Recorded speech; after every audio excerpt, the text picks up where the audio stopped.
هيدا المطرح نزلت بوست على انستغرام من يومين، كتبت فيه جيت لك لاجئ ورجعت لك نجم. أنا كنت أول بلد لجيت لها كانت الأردن. بأول حرب السورية سافرت على الأردن، رجعت قرابة السنتين وشوي أو سنتين. كانت تجربة مش أسوأ شي ومش ألذ شي. شعور اللاجئ بحد ذاته مش ألطف شي بالعالم. فاجاني شعور غريب لما قالوا لي انك عم بتصور مدرب، اصغر مدرب بالتاريخ، ذا فويس كيدز.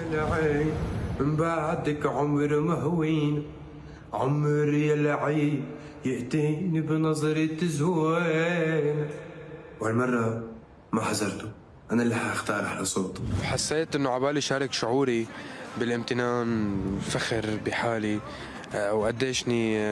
قديش قدرت انقل حياتي بهي الطريقة، لانه كان كتير سهل اني يكون بعدني لاجئ هلا.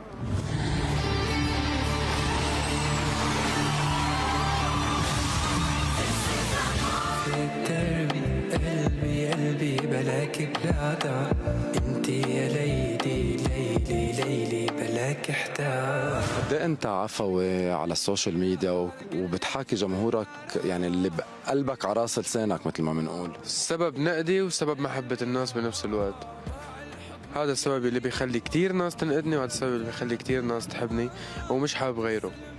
هيك بلشت بفتح لايف مع الفانز، بحكي معهم بعفوية، أنا قريب منهم، بيشبهون وبيشبهوني، ما في شي بيتخبى عنهم، ما في شعور بينعز عليهم، وما في خبر أكبر منهم. مثلي مثلكم، إن كنت أنا عم أعيش شعور معين، أنتوا بتعيشوا شعور معين. أنتوا بتحبوا، أنا بحب. أنتوا بتنجحوا، أنا بنجح. انتوا بتحبوا الفن وانا بحب فهمت شو قصدي؟ ما في شيء اسمه الفنان بمحل تاني. هذا الشيء اللي كان يدرس وبينبنى انا ما بحبه. انا قريب من الناس، وعبالي يكون قريب من الناس للاخر.